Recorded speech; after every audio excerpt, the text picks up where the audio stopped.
Hello, thanks for joining this webinar about CISO and the maintenance of the ISMS according to ISO 27001.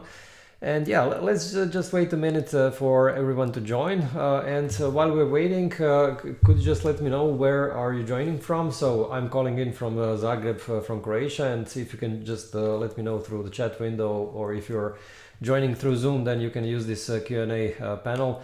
So just to send, the city and country where you're coming from, just to get a better feeling on where everyone is joining from.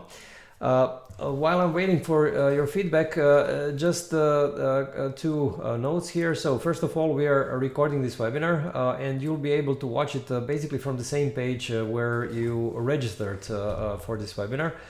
So if you registered on Advisera webpage, then you can actually see you will see the recording there. And if you registered through Zoom, if you registered through LinkedIn or YouTube, then you can actually see the recording basically on the same page where you're watching the live webinar now. The second thing, you'll be able to download this presentation deck, and I'll let you know how to download it at the end of the webinar. So if you can stick to the end of the webinar, I'll explain you where to find this link. Okay, I see two people actually joining. Two people from UK. One is from London. The other one I'm not sure where from, but great. Okay, I'm glad that we have a very good audience in UK. Great. Now I think we can start with the webinar now. So welcome to this webinar called CISO's Role in ISMS Maintenance According to ISO 27001. My name is Dejan Kosutic, and I'm the main ISO 27001 NIS2 and DORA expert at Advisera. And Advisera is a company that makes compliance easy to understand and simple to use. This webinar today is streamed through Zoom, also through LinkedIn Live events and YouTube Live. And it will last approximately 50 minutes, maybe 55, maybe even 60. It depends really on the number of questions that you have. And I'll try to make it as interactive as possible. So, you can ask any questions that you're interested in. And actually, you can ask your questions during my presentation, and I'll answer all of your questions. I'll try to answer all of your questions as I go through the presentation. And of course, at the end, we will have this Q&A session, and you can also send your questions at the end. All right, so let's move on to the next slide. So why is basically this maintenance important? Well, it's important because if your company goes for certification, and if you do not maintain your ISMS, then actually your certificate might be taken away, right? Because the certificate, ISO 27000 certificate is issued on the period of 3 years. And during this year, there are these surveillance audits. So basically where the certification auditor comes and actually reviews if you're maintaining your certificate, your ISMS. You will have the contact with the auditor not only initially when you have this initial certification audit, but also during these maintenance, these surveillance audit, where the auditor will check on your maintenance, right? So it's important that you maintain the ISMS if you want to keep your certificate. And of course, during the webinar, I'll show you how to maintain the ISMS, especially from the perspective of someone who is managing security. So this could be, security officer, security manager, CISO, or anyone like that. And this webinar today is intended for CISOs or for anyone else who is in charge of managing security. This could also be a vCISO or let's say someone who is a consultant who is doing this as a service for their clients. So basically anyone who really takes care about this maintenance. All right, one of my main points today is that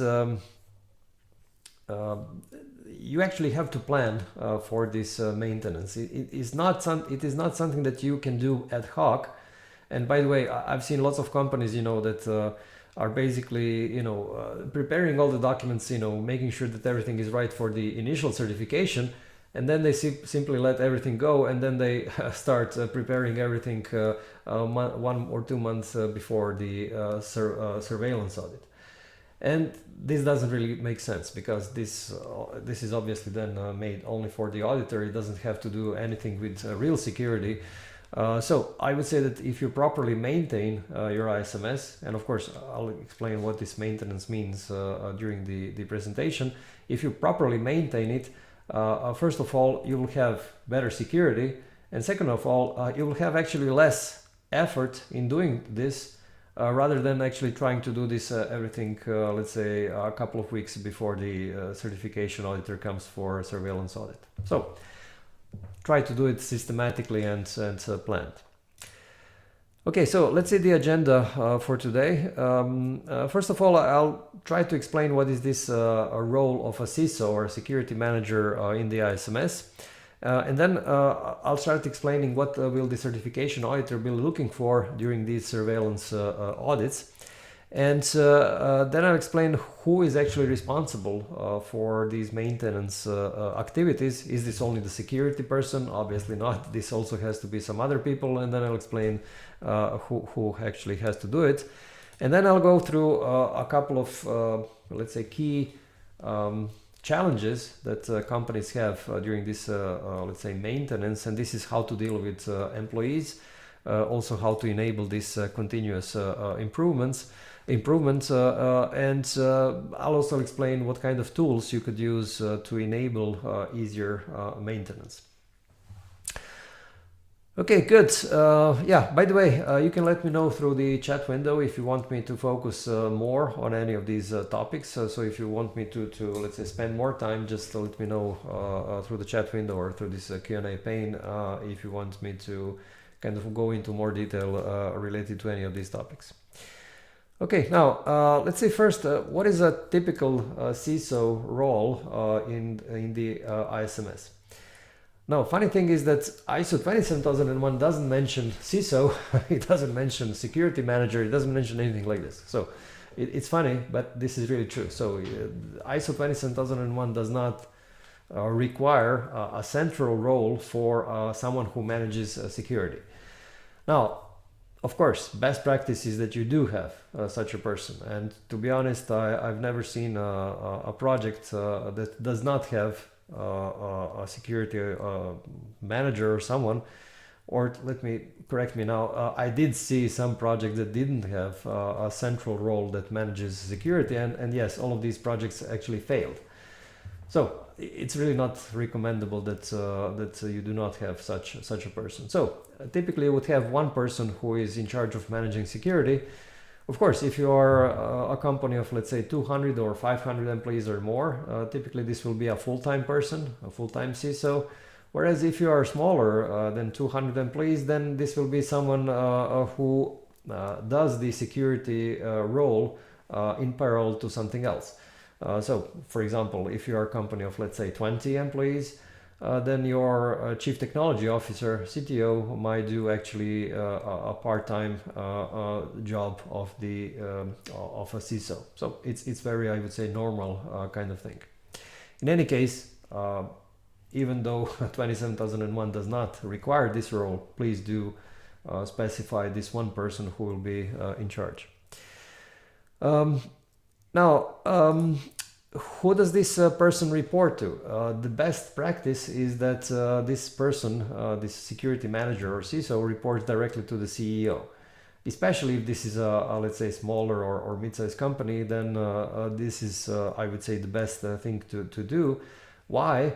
Because this way, first of all, you obtain all the resources. You actually get better access to all the resources that are needed for managing security.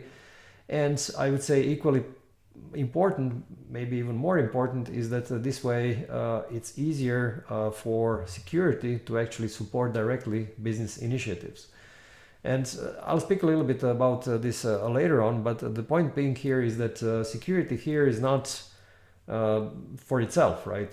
You're not having security because of security. You're having security because you want to protect your business, but you also, if you want to kind of have an upgraded security, so to say, then this security will directly focus on the business initiatives that are the most important for the company, and therefore security will become a part of the company's success, right? then it becomes an active player, I would say, in company's core business. So this is why I think it's important that the person in charge of security has direct access to the CEO.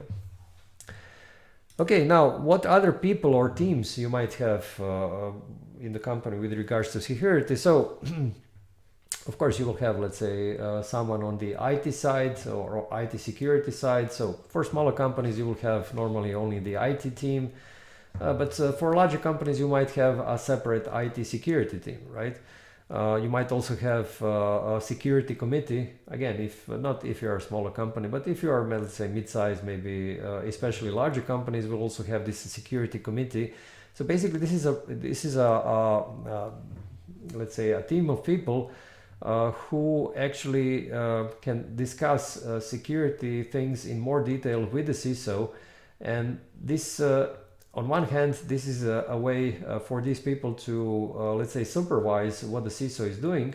But on the other hand, this helps a CISO actually communicate with various parts of the organization, with various stakeholders in the organization. So again, these are, I would say, various people, and of course, a CISO, the smaller the company, the more CISO will be alone, in meaning that there will be no other security personnel, whereas of course the larger the company, there will be other security people in the company. So again, the standard 27001 does not specify any of these roles, so it's really up to you to decide what is the most appropriate for your company and how you want to organize this in your company.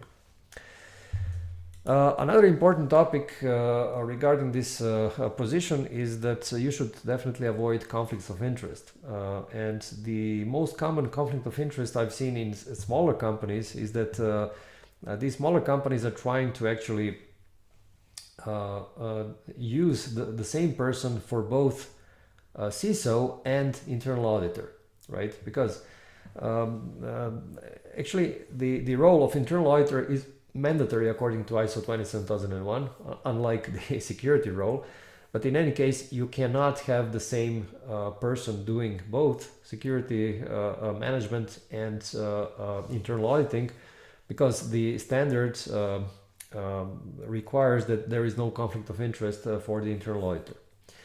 So it's very important that you avoid this conflict of interest, because if you do have a CISO who is at the same time internal auditor, most probably at the certification audit you will get a major non-conformity. So you should not try to do something like this.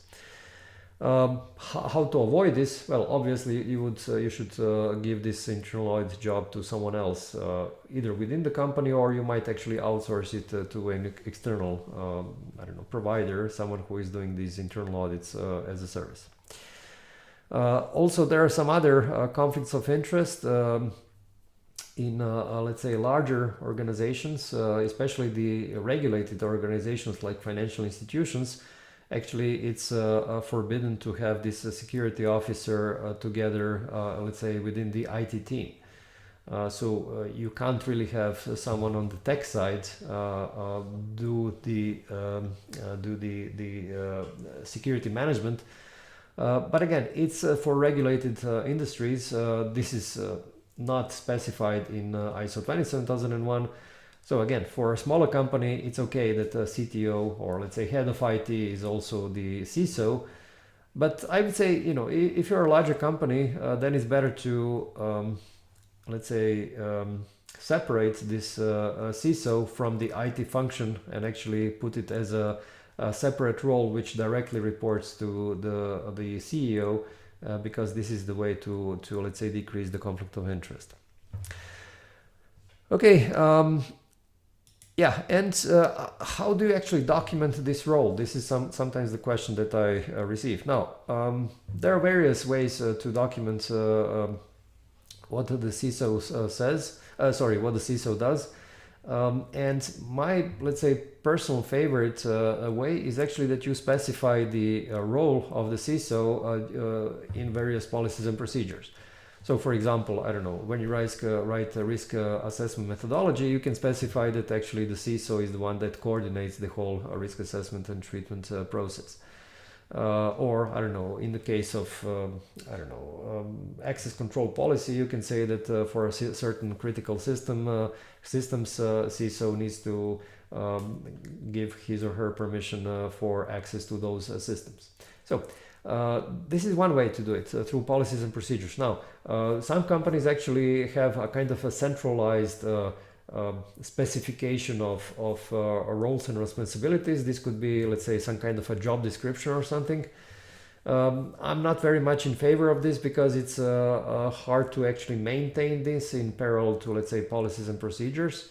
But yeah, it's certainly something that is doable, something that I would say a lot of companies actually use, this kind of a centralized job description document. Okay, yeah, let me actually we'll share now with you two articles. These articles will help you learn more about this topic. So the first one is what is the job of Chief Information Security Officer in ISO 27001, and the other one is Chief Information Security Officer, where does he belong in an org chart. So these two articles, you can read them, open them and read them just to learn a little bit more. And yeah, so you can actually see these links now in this in the webinar chat window. And if you join the webinar through Zoom or through YouTube, you can simply click those links and they will open in your browser. However, if you join the webinar through LinkedIn, then because of some limitations in LinkedIn, you can't really click those links. But the workaround for this is that you simply copy the URL and paste it into your browser, and then you will be able, this link will open for you. Okay, good. Now let's move on to the next slide. Now, this is really what is the certification auditor going to look for? And by the way, this is not the only slide about this. They also have another slide, so there are quite many things that the certification auditor will be looking for. And before I go actually through these bullets, just to mention that in general, the things that a certification auditor will be looking for during these surveillance audits are clauses 6 to 10. Now, you're probably wondering what are these clauses. So let me now share the screen and show you these clauses. Just give me a second. Okay, I'm showing you now this on Advisera website. I'm showing this article. It's called Big Guide to 27001 Clauses, how is the standard structured.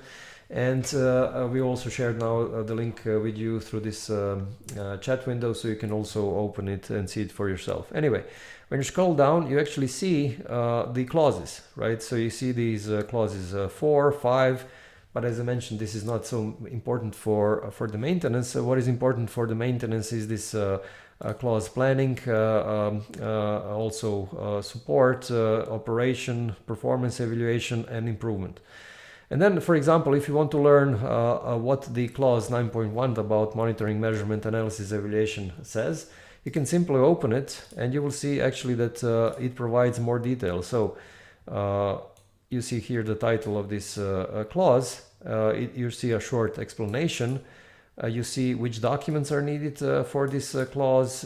You see what kind of implementation is needed. So basically the steps for implementing it, and also what kind of audit evidence will be sought by the auditor. So going back to this article, general article, you can actually see the links for each of these clauses here, and so you can drill down further and learn yourself. Anyway, you also see the same thing for Annex A.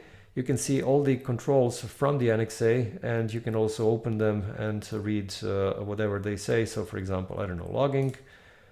Again, you will see an explanation for logging here, and what kind of documentation, implementation, audit evidence is needed. Okay, going back to my presentation. So let's see now what the auditor will be looking for more specifically. So the one thing that auditor will be looking for if you actually reviewed your documents periodically. So basically, when you write documents, good practice is that you define who is the document owner and also how often these documents will be reviewed. Okay. So for example, you will say that your, I don't know, risk assessment methodology needs to be reviewed every 1 year, and that the document owner is the CISO, right? And then the CISO basically knows exactly, okay, I need to review this document every year, and then this is how you actually maintain your documents, and this is something that the auditor will be checking if the documents are maintained.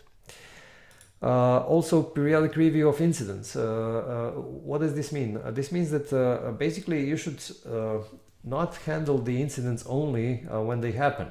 You should also review them periodically so that you see if there is some pattern happening, so that if you can connect maybe several incidents together.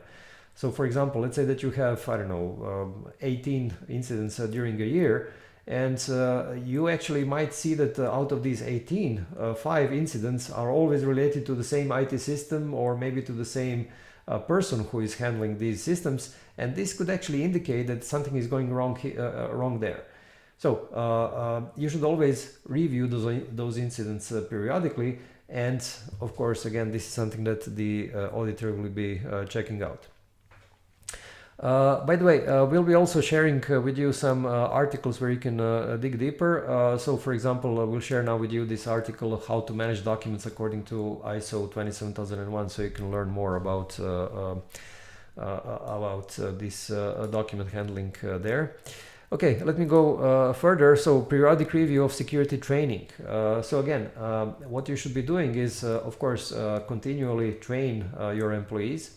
And you should also track the results of this training. So you should basically see, security manager, or I don't know, maybe you have someone who is in charge of training. You should actually review if these goals from this security training were achieved. So did you achieve, let's say, the appropriate level of attendance, the appropriate level of knowledge? All of these kind of things is something that you actually have to review. And we'll also send you now the link to this article, how to perform training and awareness for ISO 27001. The next thing that is periodic or regular is this risk review. So you should review the risks at least, existing risks in the risk register at least once a year. It's better if you do it more often, let's say twice a year, maybe 4 times a year. And again, the auditor will be checking out if you did something like this. Internal audit is also something that you'd have to do regularly, at least once a year. And of course, the certification auditor will check if you perform the internal audit, and if the internal audit auditor has created this internal audit report. And we've shared now with you this link for an article about the internal audit, where you can learn more. And finally, actually this is not the last thing, so I'm not going to say finally. So one of the things that the auditor will check also is if you performed regular management review. Management review, this is also something that you have to do at least once a year. It's again recommended that you do it more often, because security, as you know, is a very dynamic thing. So it's not something that you can speak about only once a year. It's probably something that you actually have to deal with at the senior management level, deal with let's say at least once a quarter, maybe even once a month. So this is why I would suggest that this management review is done more often than once a year. And of course you need to have these management review minutes, which are also mandatory, and this is how the certification auditor will check what you did in this respect. Okay, then what else you need to do? Of course you need to do the execution of the risk treatment plan. So risk treatment plan is basically, well, an implementation plan that specifies how you're going to implement various security controls that you're planning, with what budget, who is in charge, these kind of things. And the auditor will check if you have actually implemented everything that was written there. Also, the auditor will check how the ISMS is operated. Now, this ISMS operation is actually a very wide area, so to say, because it actually covers everything that you do regularly, basically on daily basis. So for example, I've already mentioned this access control policy. In the access control policy, you have to define who approves the access to certain systems. And this kind of an approval has to be done whenever someone needs some kind of an access or something similar to this. and there need to be some records of this approval. So again, this is basically the operation of the ISMS. Or, for example, you might have a backup policy which specifies that you will perform the backup every, I don't know, 12 hours. You know, the execution of this backup policy, so performing the backup every 12 hours is operation of the ISMS. So again, there are some backup logs which will be created automatically, and this is a way for the auditor to check this out. So basically, any kind of security policy or procedure that you have, as a consequence, it will have certain activities, and this is basically what you need to do, and this is this ISMS operation. Okay, now another thing that you need to do, let's say, what the certification auditor will be looking for is that you created these training materials, training programs, including awareness. So basically, the auditor will be, looking for some kind of an evidence that you actually created these materials and that these materials are appropriate for your company. Because you shouldn't, create training for some technology, security training for some technology that you're not using. It wouldn't make sense, right? So you have to create training for something that does make sense for your employees, for your company. There is also, we've shared now a link with you to a YouTube video. And in this YouTube video, you'll actually see I explain actually how to organize 27001 training and awareness. So if you prefer this video format for learning, you can take a look at this video. Also, some of the things that the auditor will check is that if new employees are actually trained for security, if they're onboarded for security. Because obviously, anyone new that is coming to your company cannot know by default what your rules are. So someone needs to explain to him or her what exactly needs to be done with regards to security. Also, you need to handle all kinds of non-conformities, corrective actions. Of course, you need to have this corrective action procedure for that. And again, the auditor will check all the records of corrective actions if this was done properly. You can also see now this article about corrective actions. Another thing that the auditor will check are these monitoring and measure, if you are doing this monitoring and measurement. This is again, I would say, a wider topic where you actually have to first of all, set various objectives and KPIs, and then measure if your company is really achieving those objectives or KPIs. Again, this is something that you have to perform. Typically, this is also the job of a security manager, and this is something that the auditor will be checking. Again, you will see the link to the article which explains how this needs to be done. You also have to communicate all the changes related to security. You do not need to have a document for this, but you need to communicate nevertheless, I would say, systematically to all the important audiences, to all the stakeholders. And this is not only actually to your employees. You also have to communicate security issues to your clients, to regulators, maybe to shareholders. So basically, you need to know exactly who you're communicating with and how. And for smaller companies, this could be done by the CEO, or this could be done by a person in charge of security. For larger companies, this would be typically done by, account managers for, let's say, clients, but also by some kind of PR person and so on. Okay, there is an article also that on how to create this communication plan, and we'll also share now with you a link to an article which speaks about ISMS maintenance in general. So you can see also in this article, I would say, a summary of all these things that I mentioned during this presentation now. Okay, so lots of things, but in any case, I just wanted to kind of give you an idea of what this maintenance is about. Good. Now let's move on to the some of the most common challenges that companies have with this maintenance. So for me, it's surprising actually that one of the most common challenges is this continuous improvement. And actually, let me show you the poll that I recently published. So this is the poll I published like a week ago, and the question was, what are the biggest ISMS maintenance challenges for companies that are ISO 27000 certified? As you can see, more than 50% of people actually mentioned continuous ISMS improvement as the biggest challenge. And this is what, 53%, 85 votes. So it's already a pretty big number of people who actually voted for this. Okay, second one is limited resources, and then employee training and awareness. So going back to my presentation, how actually to achieve this continuous or continual improvement. Let's say the easiest way, and usually the way that companies are starting here is by let's say noticing these non-conformities. And in the beginning, it's usually only the internal auditor that basically sees these non-conformities and reports them.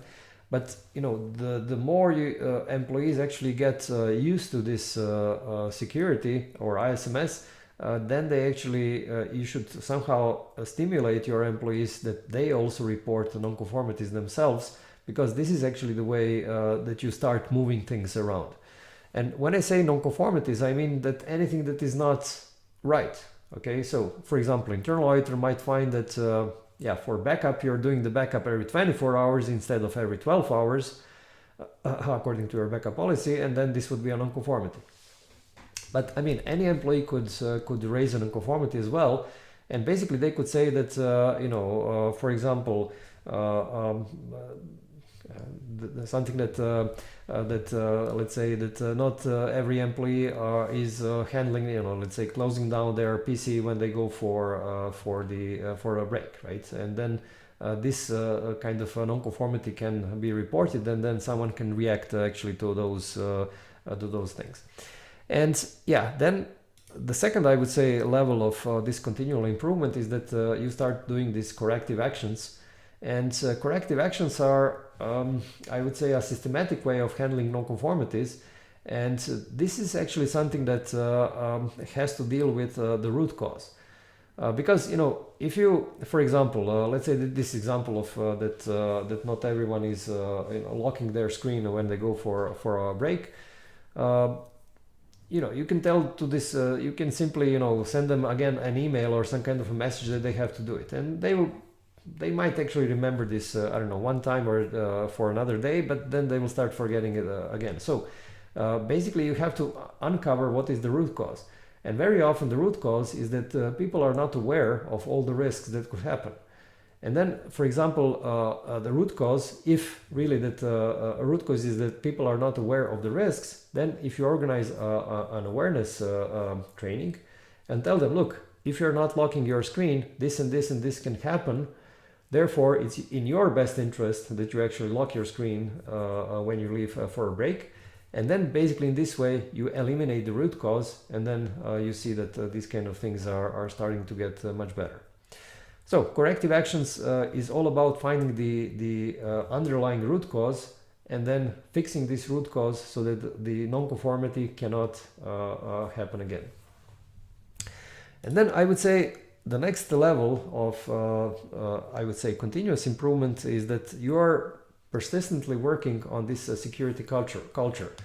And this is, well, something that obviously the security officer needs to work on. And basically this is something that is not very easy to do. This is, I would say, a job that is continuous, it never stops. And ultimately this is about letting everyone, or let's say embedding into everyone's mind that security is basically a job of every person, not only of security officer, not only of the IT team. This is also a job, something that needs to be taken care of by, let's say, marketing people, sales people, financial people, and so on. So this is basically embedding this security culture. And also related to this is this culture of small improvements.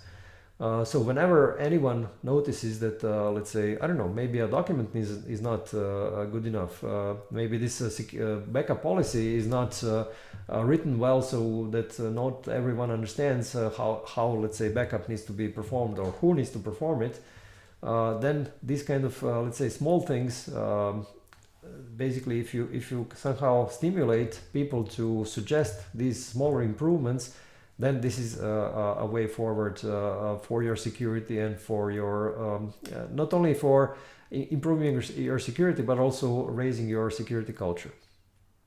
Okay, so this is, let's say, my view on how to achieve this continuous improvement. We'll also share now with you this link to this article, how to establish ISO 27001 corrective actions using an online tool.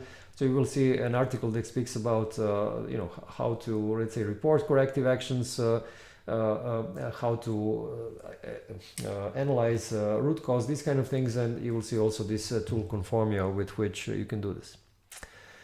Okay, now another, let's say, challenge is what CISO can do him or herself, what he or she should delegate, and what he or she should not delegate. So let's go first through the things that, or in general. So I would say that most of the things that are, let's say, in the security domain can be delegated to other people. So for example, CISO does not need to write all of the documents, okay? CISO does not need to, I don't know, configure the technical, whatever, IT equipment or software or whatever you're using. This can all be done by someone else.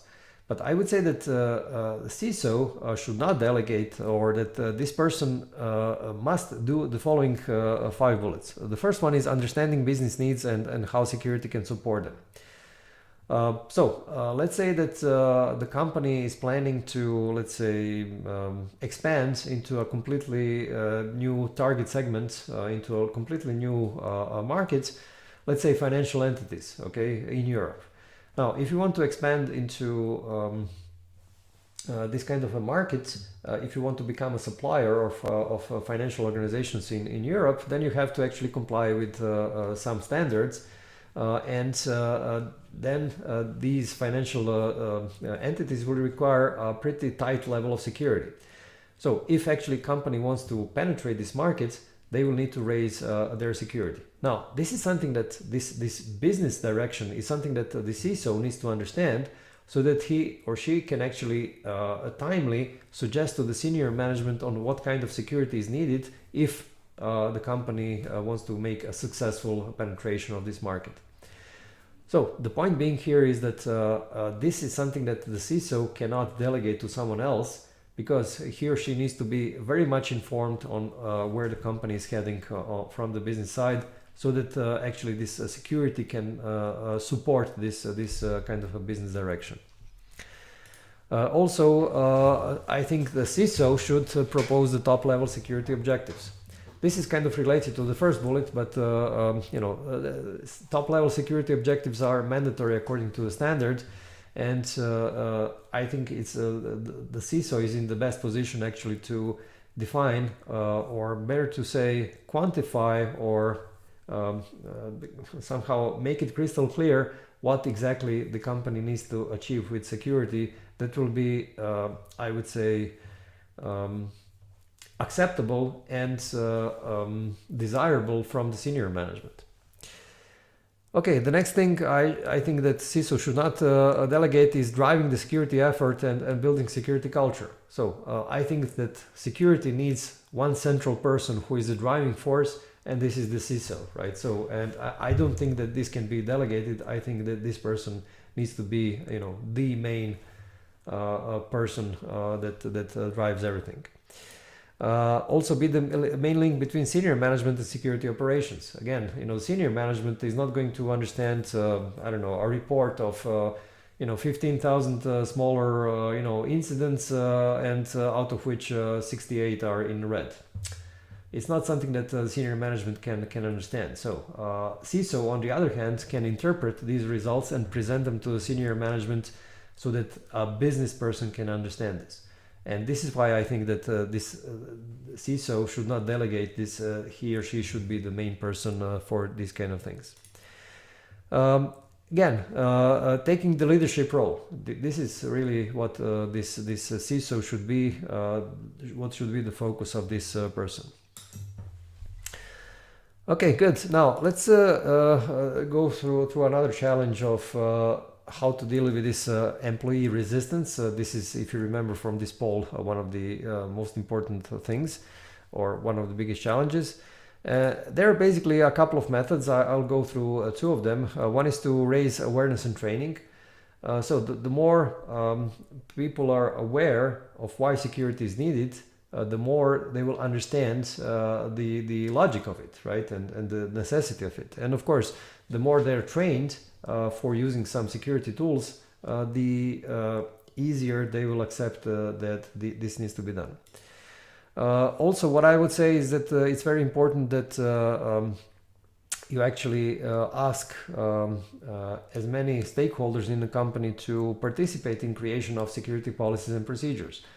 Because, for example, if this backup policy is written completely without anyone from the IT team, then you can be sure that this backup policy is not going to be applicable in practice. You can't simply write this document without the involvement of some people that are really executing this backup on the daily level. So you should always ask for opinion for people who will actually be acting according to these policies and procedures. And by that, you will first of all get a better document, and second, you will get their commitment, because if they participate in creation of these documents, then they will be more likely to, I would say, follow their own rules or the rules that they participated in when creating. Okay, we'll send you now the link to this YouTube video where I explain how to implement ISO 27001 training and awareness in a SaaS or a tech company. So you will see a video which actually shows how to use some tools to do it. And yeah, generally the aims when dealing with employee resistance is to improve their knowledge. Okay, so the more they know, the more they will understand. Improve their commitment, especially if they participate in creating some documents, and of course to improve processes and documents. And when you actually achieve these aims, then you will also have a much lower employee resistance. I'm not saying that this employee resistance will go away completely. Unfortunately not. There will always be some resistance, but you can actually decrease it drastically, and this is actually what is the most important here. Okay, how to use tools to enable this maintenance. There are, I would say, at least 3 types of tools that you can use. The first are tools like task management tools, and this is like Jira or Trello or Asana, Monday, Notion. All these kind of tools actually enable you to list the tasks in various ways.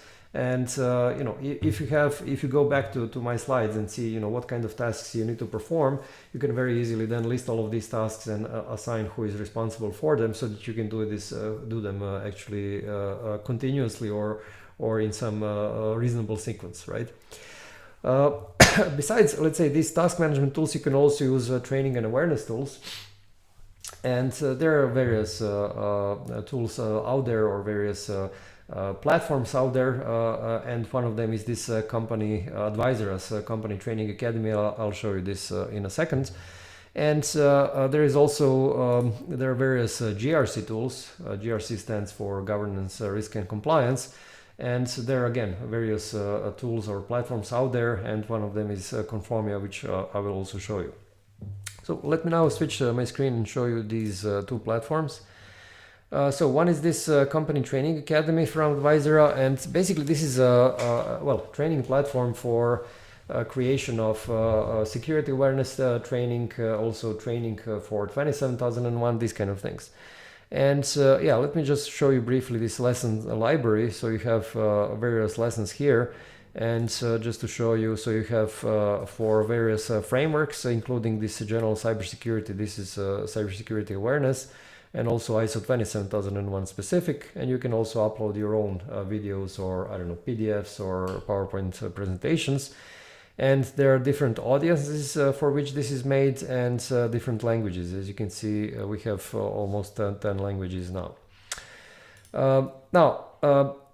I'll show you very briefly how to create, how actually easy it is to set up a new training. So you just click this option here. You say, okay, general cybersecurity, this is cybersecurity awareness. And you simply want to create a cybersecurity awareness for a certain audience, because this is not something that you can actually, you can't push the same videos to all people. So you have to define for which audiences this is applicable. So let's say that I want to create a security awareness program for a member of security committee. Okay, you select this option. You can actually see there are various languages. So here you actually select your country and the language. You move on. And then you define which lessons you want to include here. So you see there are various lessons, and you also see references to various controls. You can preview the videos and so on. You can of course remove several videos if you don't see them as applicable. So, and then you move on. Let me show you how this works.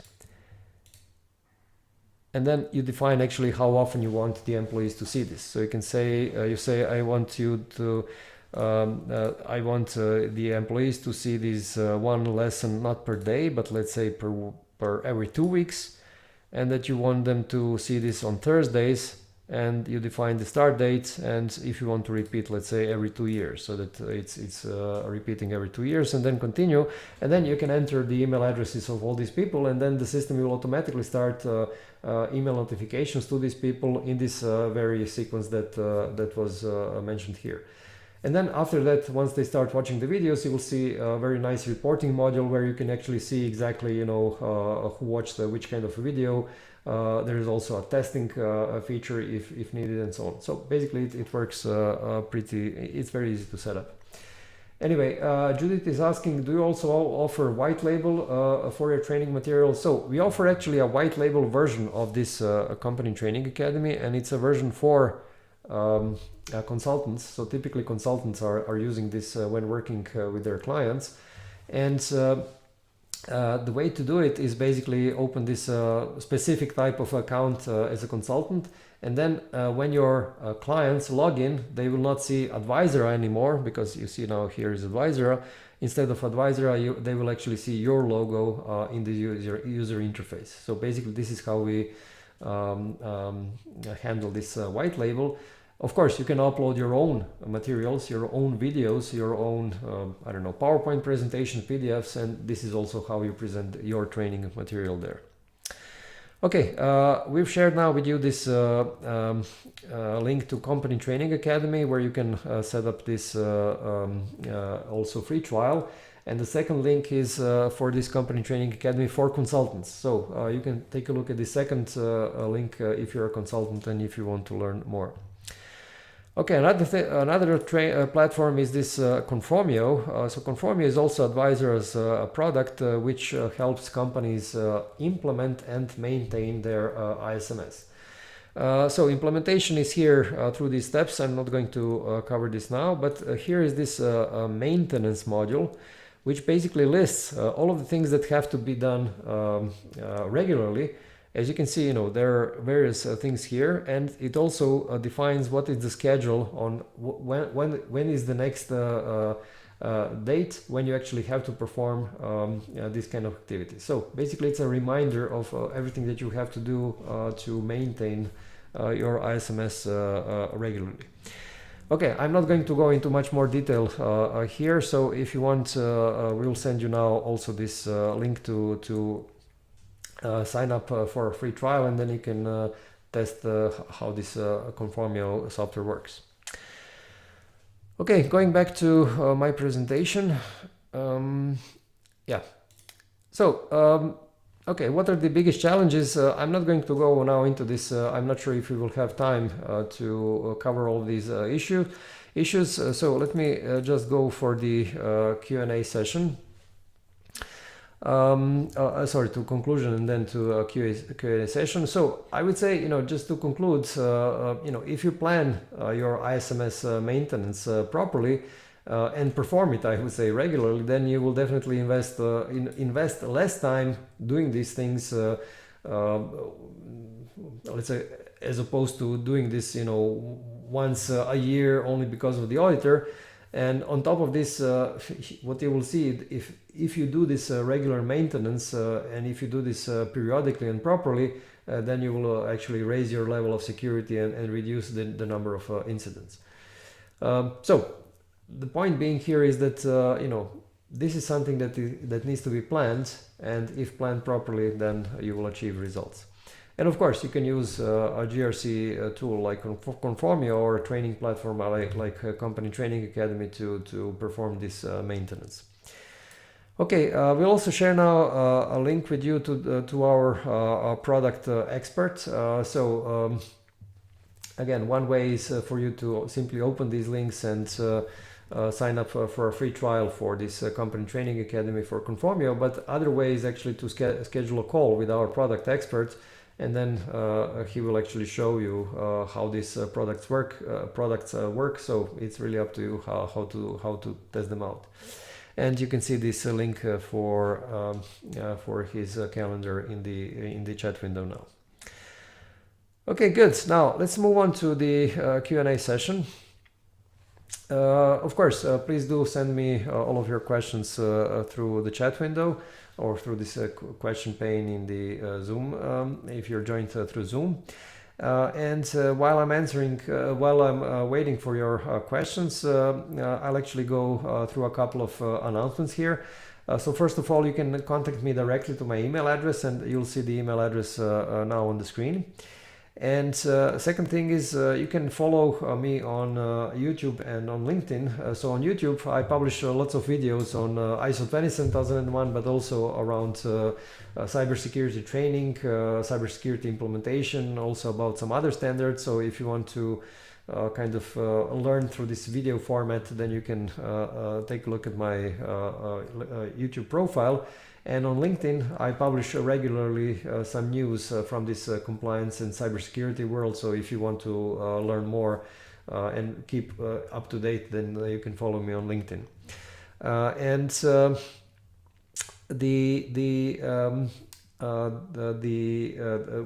You can also see on my YouTube profile, you can see the Secure and Simple podcast.